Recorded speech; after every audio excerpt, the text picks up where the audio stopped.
is there. And then Ted Johns with Hawaii Rural Water Association is the gentleman that's supposed to have been doing the presentation tonight. And couldn't make it, he's still on Molokai. All of our thoughts and prayers and while he takes care of his honor. All right, next.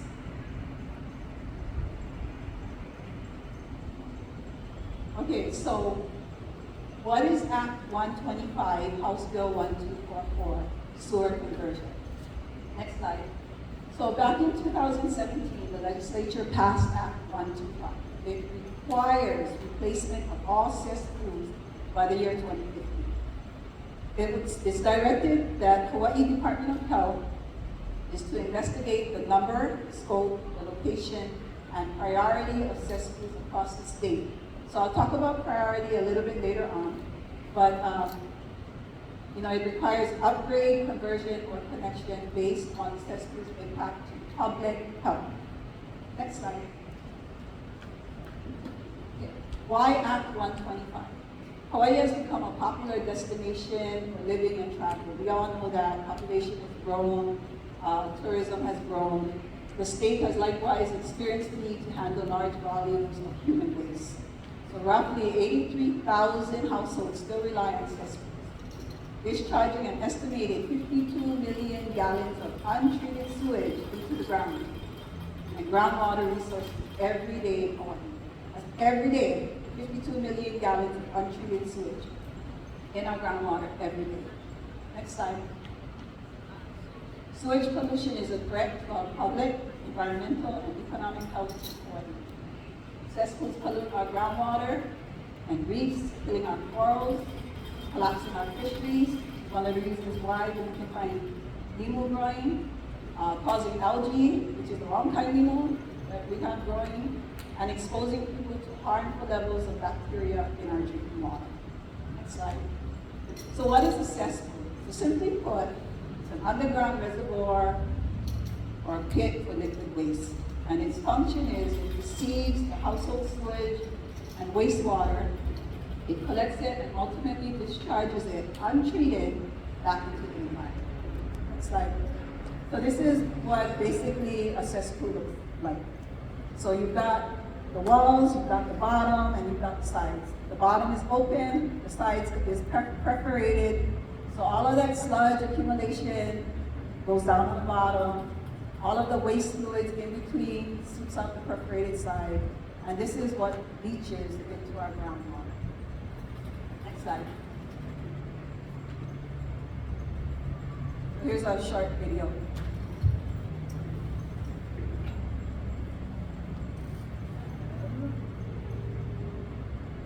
Sorry guys, technical issues. Hold on.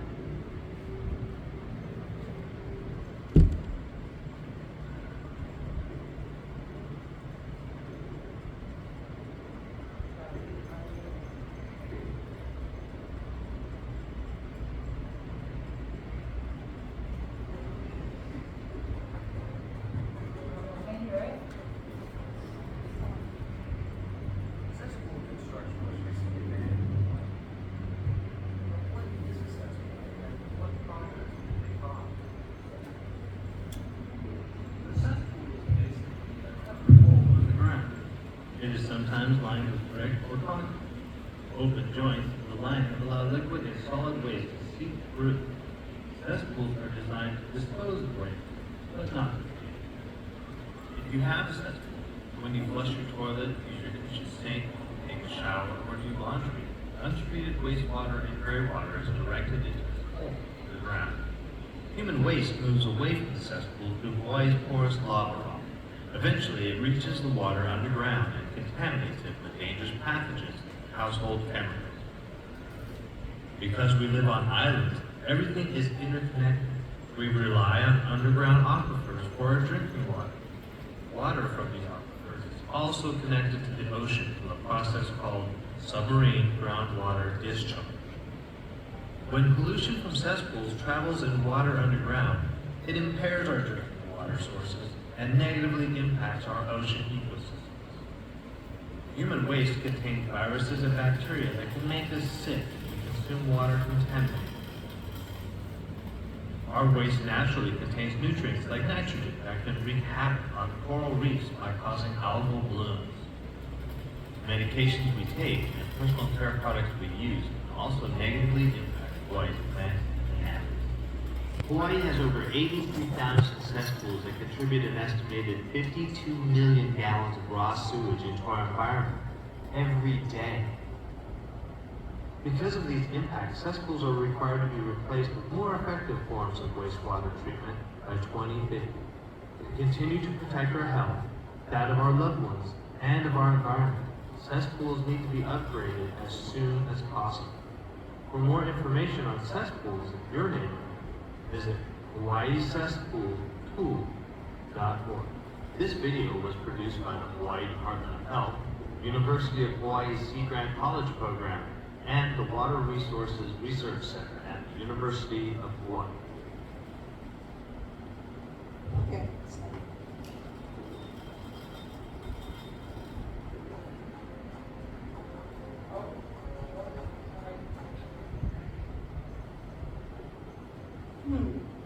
Okay, so a lot of questions that have come up is, why should I convert? My cesspool works fine. I cannot afford the conversion. I don't want another bill to pay. I'm gonna let my kids worry about it later. If the government is forcing us to convert, then they should pay for it. So why? Why should we? Next slide. Act 125 and our future generations. We hear it every day. The reason is environmental crisis, climate change, global warming. We know the effects we as humans have on our environment. We did it to ourselves. We're all guilty of it. But what we can do is try to leave this place better than we found it. If not for us, at least for our people. We're not saying that by converting, we can change the world, but it will help to protect our Aina, our Wai, our Kahakai, and especially decrease the negative health effects on our keiki, our mahukuna, and their mahukuna. So earlier I talked about priorities. So what is a priority zone and what zone is our homestead? So priority zones are determined by the level of risk cesspools pose to human and natural health in different areas of our state. So the red priority 1 means it's a significant risk of human health impacts, drinking water and draining into sensitive water. Priority 2, the potential to impact the drinking water. Priority 3 is the potential to impact sensitive waters. I'm not sure what that means. Maybe our GA can help us with that. And priority 4 is impacts not identified. Currently, Waianae Valley Homestead is priority 2. So when we're looking at this map here, the border itself here in black, that's our homestead. So as you can see up by the dots, that shows us that we are priority 2. So priority 2, potential for impacting drinking water. Cesspools in these areas are within the area of influencing drinking water sources, have a high potential to impact those resources. Now this white line right here, we all know that is Waianae Valley Road. So we are on the Honolulu side of Waianae Valley Road, but right across the street, Pililiuka, they are priority 1. So they are the highest priority, which means the state, the federal, city, and county is probably going to want to make sure that they catch these people first. It's not saying that we're going to be pushed back. What we're trying to do is we're trying to set ourselves up so that when the other agencies are ready, we're ready. We don't want to be left behind. But right across the street, it just takes one lane to make that determination between priority 1 and priority 2. And you can find this on that website, Hawaii Cesspool Prioritization Tool.org. But you can find it and you can look on any island and it will tell you what priority area is for. Okay, next slide. How do cesspools affect our Aina, our Kahakai, our Wai, and our Ola? Okay, one more video.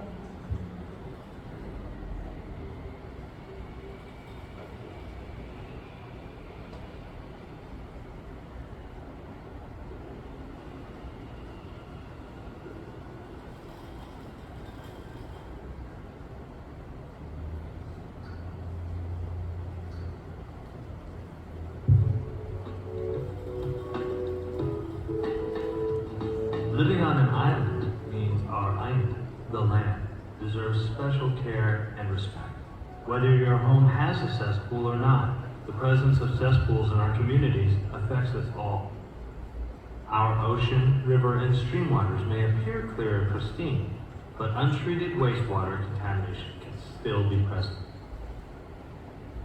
The risks that cesspools pose to both human and environmental health have been documented by Hawaii's government, scientific community, and citizen volunteers.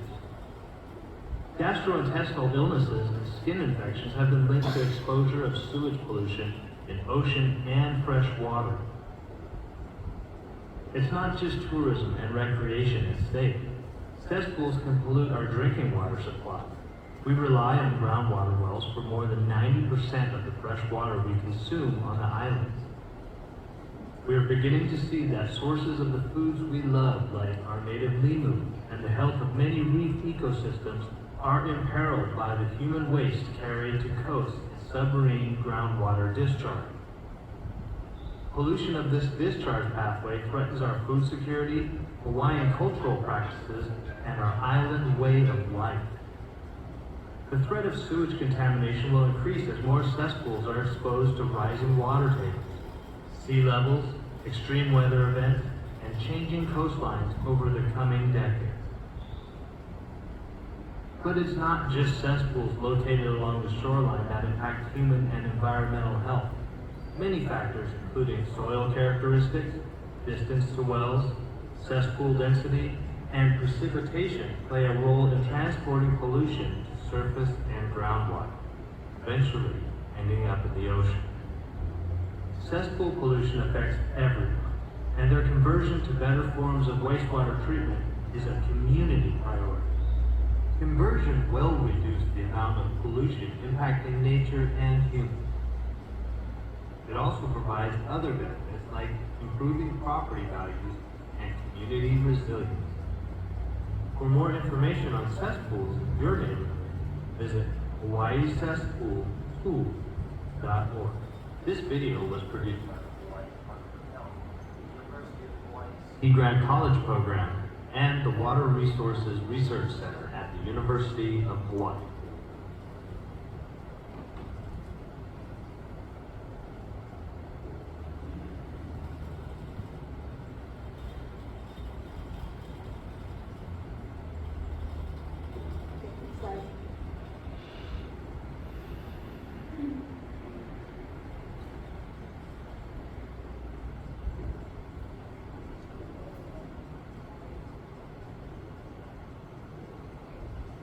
So what are we converting to?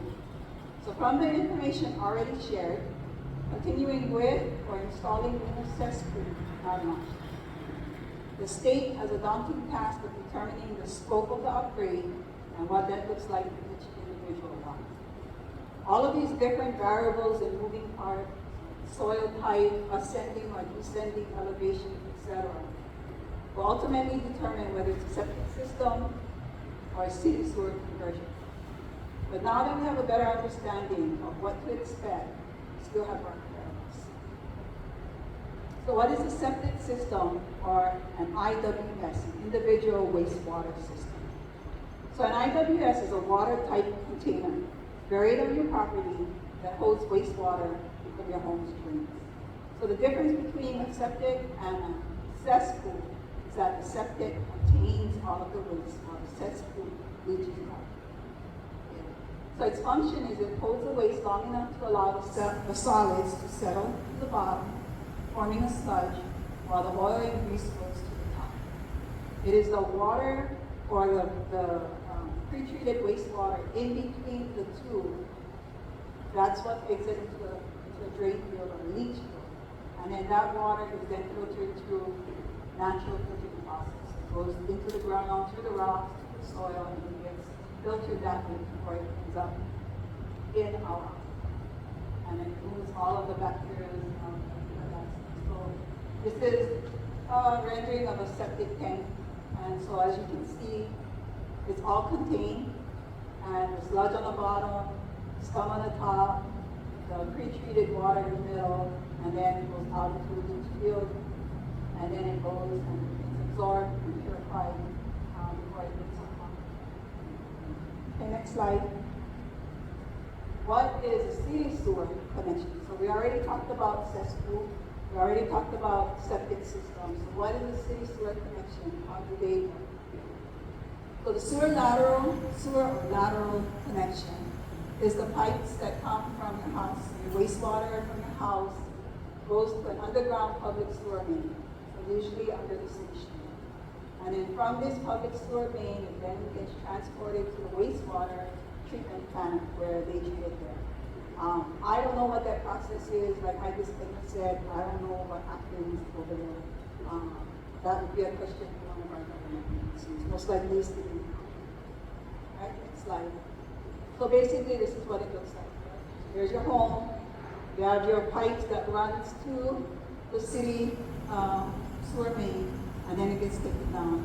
There are cleanouts usually located somewhere on the property. It's kind of to help in case anything get plugged into cleanup. There's been questions of who's going to pay for it, who's responsible. So as you can see, where the property line is, everything inside the property line is owner responsibility, everything outside the city responsibility. I will talk about that a little bit later, and I'm sure we'll have questions for city and state regarding this. All right, next slide. So who's going to pay? That's the golden question. So pointing fingers at whose Waianae it is not going to get us anywhere. Our city, state, and federal agencies also need money for infrastructure. Our residents need money to convert. So unfortunately, we all need. Next slide. So because of the severity of this issue to our environment, money is out there. We just need to find it and apply for it. So our government agencies have revolving funds that they have to apply for. Infrastructure meaning getting the roads ready, putting the sewer laterals in up to the family's property line. All of that kind of stuff takes money. So they got to apply for money too. So these monies may or may not trickle down to us as residents. But thankfully our government agencies are also a good resource. Other grants and tax credits could be available to us. And by having us partner with them gives us that inside scoop of what might be available to us. And the more we know what's out there, the better for us to try and apply and go for these monies. So our Homestead Association is working diligently with our government agencies on these resources. We're out there looking for environmental grants, public and private funding, anything that we can find to help offset the costs for these trees. Next slide. So we need you guys' help. So by the show of numbers at our meetings, the attendance in our meetings, the questions and concerns posed to our government agencies, the engagement from our association and residents, all of it shows we are purpose-driven on the importance and relevance of what this topic means to us. Because it affects all of us. Me, myself, I'm on city sewer. I don't have cesspool, I don't have septic. But you guys do. And as your president, I'm trying to do what we can. The board is trying to do what we can. But some of our board is like so it is a conflict. And then, so now, what we've got to do is we've got to go after that money. And by doing that, we need the data to the surveys. And the data is what accompanies the application. More surveys are forthcoming, so watch out for them. The surveys, they determine the requirements for these grants. So there might be grants out there for indigenous people. That's us. Economic disparities, that's us. Environmental impacts, again, that's us. But we have to be clear on the goals and our objectives so that we can go after that money. Next slide. The applications will be demanding, difficult, a burden, may seem repetitive, asking for personal financial information, but it is required. We need to trust the process. I never said it was easy, but it's not impossible. It is a comfortable collective. Residents, Homestead Association, and government agencies. So this is kind of almost towards the end of our presentation, but I wanted to add this in here. It's the saying that goes, the one who plants trees, knowing that you will never sit in the shade, is that we started to understand the meaning. And I put that there because a lot of times we got to do what we need to do now so that our kids sit in the shade. So that our kids can have that knowledge of knowing that we did it for them. Yeah? Growing up was always like, I find myself telling my kids, oh, when we was young, we used to drink out of the water hose. After seeing this, I don't think we like our kids to drink out of the water hose. But if we work now to fix the problem, we do it again. Auntie, you okay?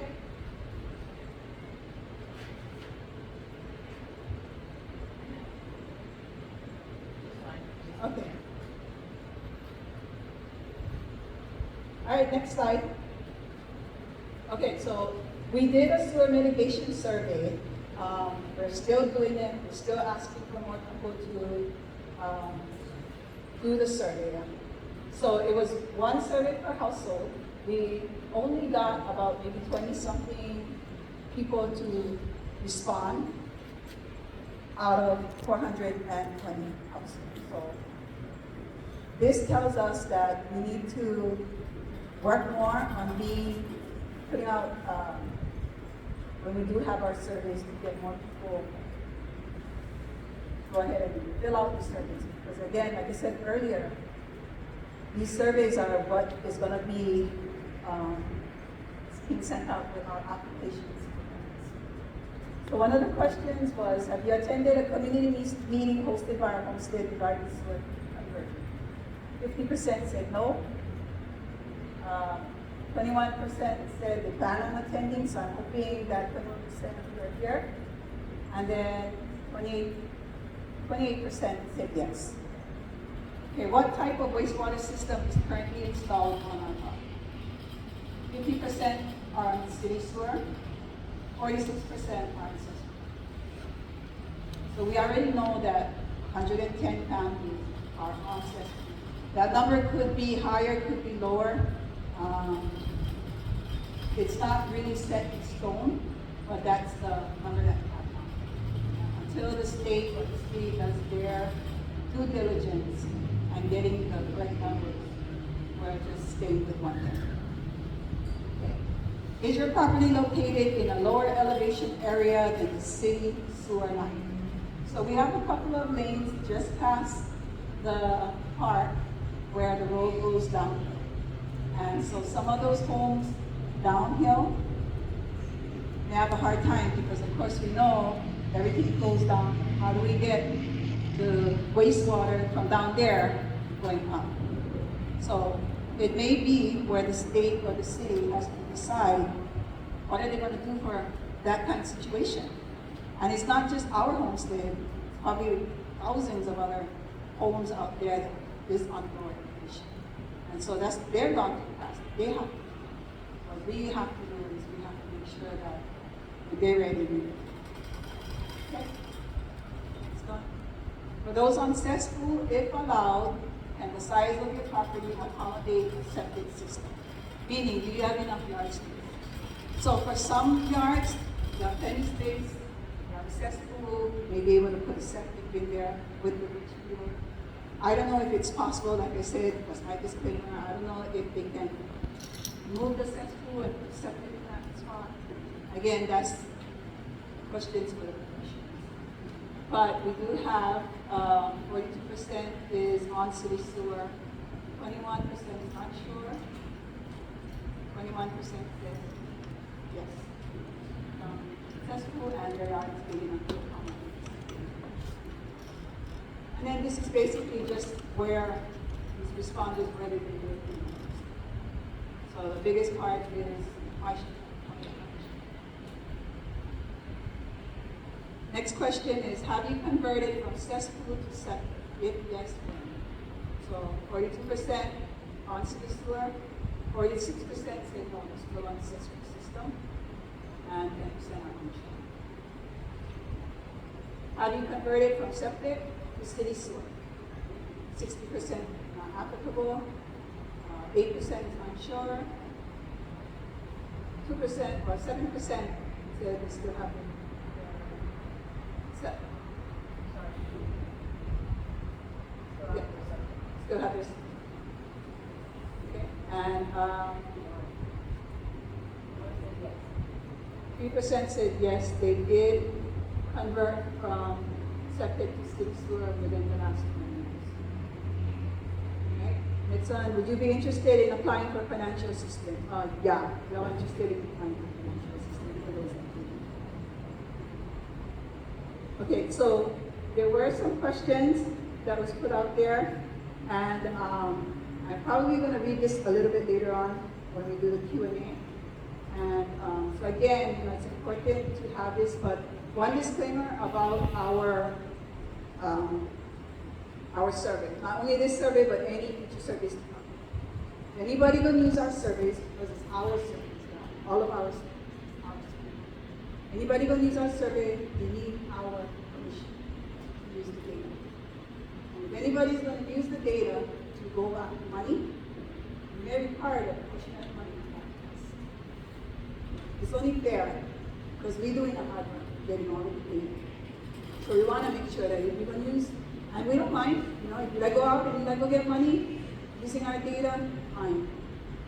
But we want some of that money to help our families. I think that's fair. Okay. So, check out to the next slide. All right. Okay, so we can open up to questions and answers. We have our government agencies here. So we're represented by all of our government agencies. We have the federal government here, state government here, city and county here, and our association. So if folks have any questions, please ask them. Yes, so Nancy. Nancy McPherson, Planning Office. Sorry, can you get on the mic if you got somebody else? Aloha Kako, Nancy McPherson, DHHL, and I have an update